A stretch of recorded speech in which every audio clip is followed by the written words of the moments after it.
Please welcome Captain Steve Nakagawa, Commanding Officer for Naval Air Warfare Center Training Systems Division and Naval Support Activity in Orlando. Good morning. Who's happy to be here? I don't want to shoot myself. I'm happy to be here because I am from the Naval Air Warfare Center Training Systems Division, NOC-TSD, and we're excited about innovation. And so when this came up and the fact that KSC is excited about innovation, I was all over it. I was excited to be able to come here. So there's going to be some splashy pictures. That's not what innovation's about. It's really the storyline. The military is not known as innovators, typically. We think in the historical sense of naval warfare and military warfare and things like that. But I'm going to tell you about a different approach that we're using for what I do, which is modeling and simulation for training. Typically in the military, you have people that would say, kind of like we heard earlier, I'm in the military, I want you to innovate, go innovate. Is that going to work? I'm not sure that really works. So there's definitions of innovation, and they are very quick and easy to say, but that's really not going to do it for me either. So I don't get too much excitement from either of those methods.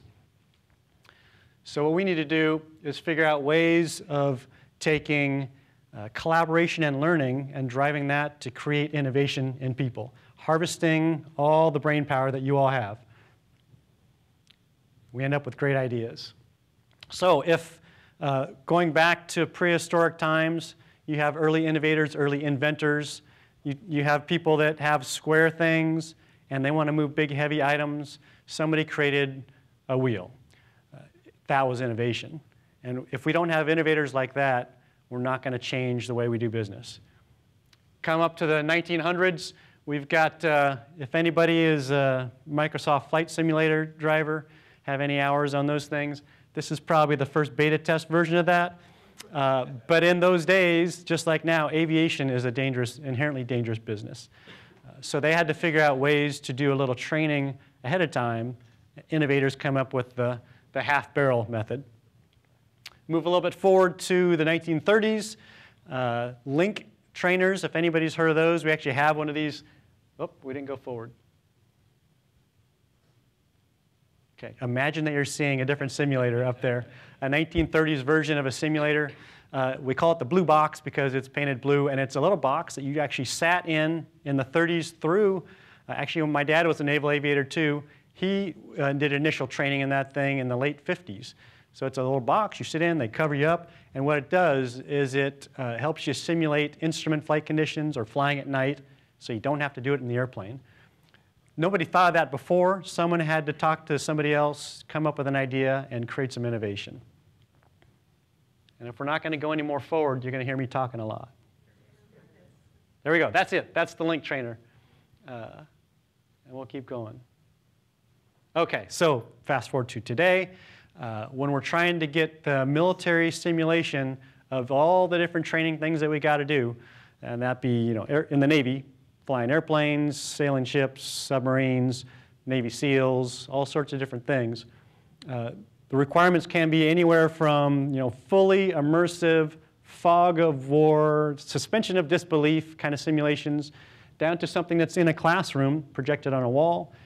Doesn't cost much money, but it allows that trainee to really get familiar with that operation without using the real thing, the real ship or the submarine or the airplane. So innovation is, we have two different missions, right? Kennedy Space Center, NOC-TSD. Rockets are kind of one of the commonalities. You have to create new ways of doing business. Rockets back in the old days around here. Moving a little further forward to the Apollo program and sending Apollo rockets up, putting man on the moon. Then there was the Apollo 13 incident where, I'm going to keep advancing slides. Apollo 13. So you have astronauts up in space. You have an incident happen. And if you have innovators that can put their heads together, something that had not been planned for, they put their heads together, they do a little simulation on Earth, a mock setup of what's going on up in space, and that innovation and that creative energy saves those astronauts, brings them home. That's the kind of thing we have to prepare ourselves for to be able to do by doing some learning ahead of time. New devices, they're coming along. We passed the space shuttle picture quickly, unfortunately. Sadly, because I would have left it up there longer. I'd like to see more and more of those pictures.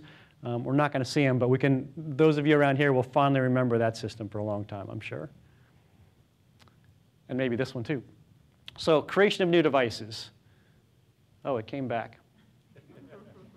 Maybe you are going to see it for a long time.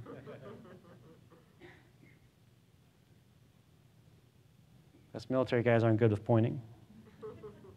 Okay, so the brain has got gears spinning. In the military, we're worried about understanding how people think, the science of learning, and using things like intelligent tutors, and being able to harvest brain power to do things like this, explore new worlds, and the connection between what Kennedy Space Center does and what NOC TSD does is about the spirit of innovation. We've got all these great, smart people like yourselves. We're going to harvest your innovative spirit, and we're going to move forward and create new devices and new explorations and things like that. Dr. Peter Senge is kind of known as the father of the learning organization. He wrote books, he gives speeches. He's kind of like let's say if you have a John Maxwell of leadership, he's the John Maxwell for learning organizations. His main point here is that conversation, kind of like Mr. Cabanas said earlier, conversation is the single greatest learning tool that you got, not the massive computers and the research that you do. It's all about the people and the conversations and the sharing of that knowledge. So in the Navy and in NASA, represented by NOC TSD and KSC, these are two organizations that have innovated in our past. You saw examples of that earlier. And what we're doing is we're trying to move forward. We have airplanes that we flew out at sea. You put man on the moon.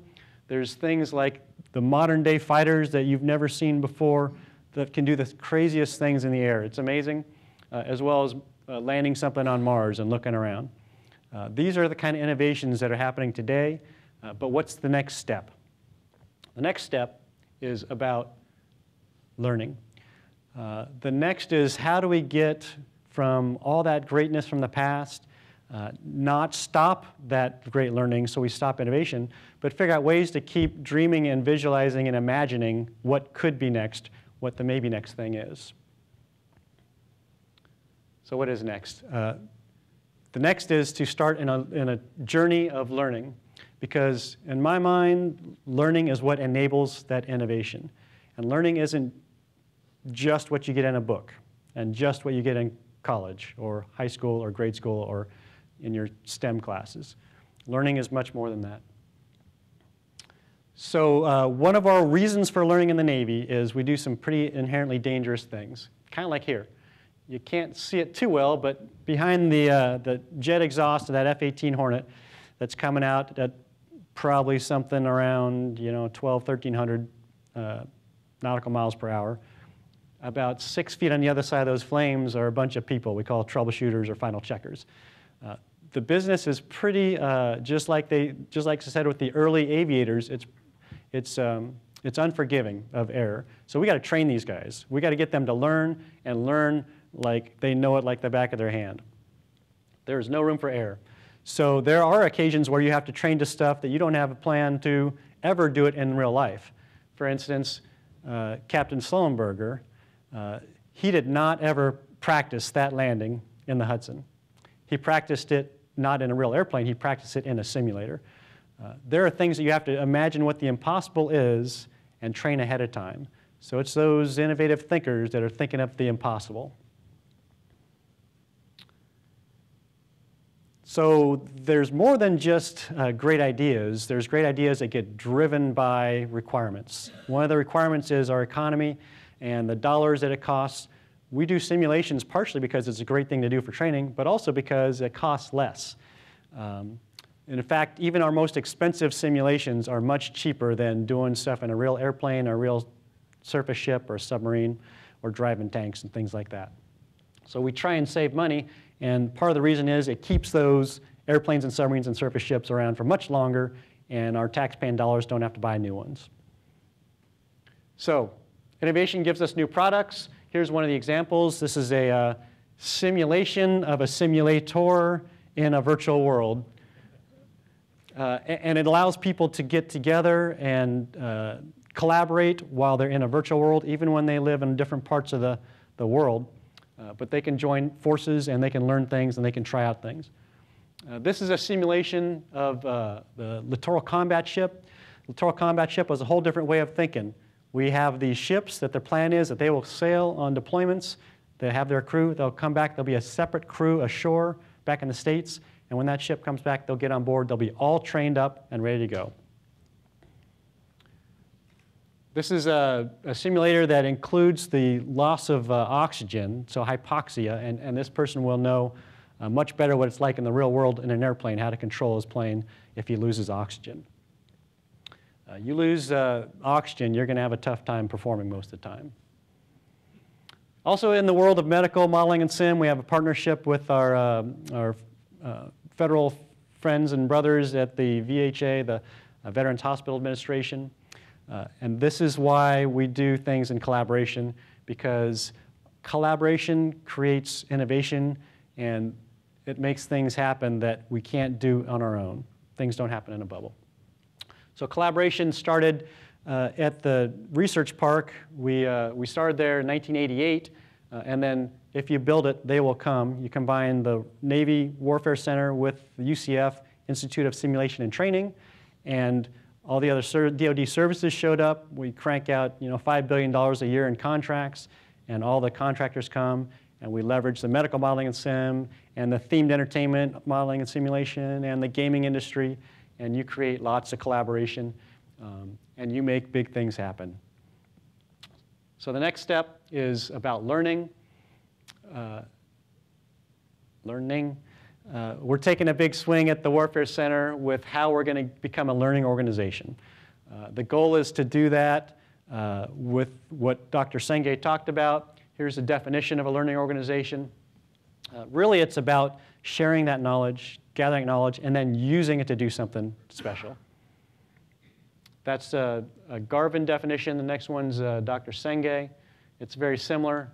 It's about being together and collectively enhancing what we can do.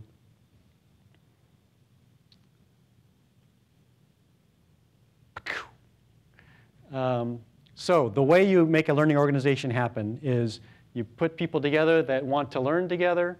They share ideas.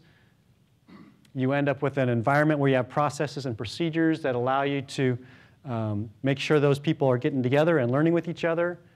You put leaders together that incorporate lessons learned and give people time to reflect and do lessons across other teams, and then reward innovation. And I'm 2 slides ahead.